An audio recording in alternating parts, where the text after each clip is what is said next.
था, ये जो इसका वजीर था उससे तंज मारा, कहा वहाँ नजीस लोग नहीं जा सकते हैं, नजीस लोग वहाँ नहीं जा सकते हैं, और ख़ास कर वहाँ कुत्ता नहीं जाएगा और शराब नहीं जाएगी।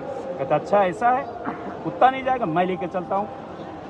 कहते इसने अपना शिकारी कुत्ता लिया है, वो हारून का वाक़या अलग है।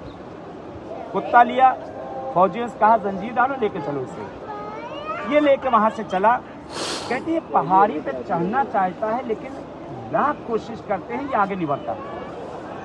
फौज उसे खींच रही है, यानी इतने लोग, वो अकेला कुत्ता ऊपर जाने के लिए तैयार नहीं।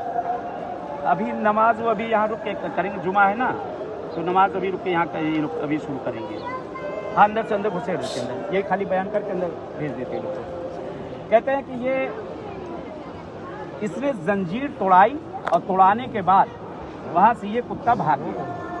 ये आया मौला अली के पास, कहता तुम कहते थे यहाँ शराब नहीं आ सकती, चलो कुत्ता तो नहीं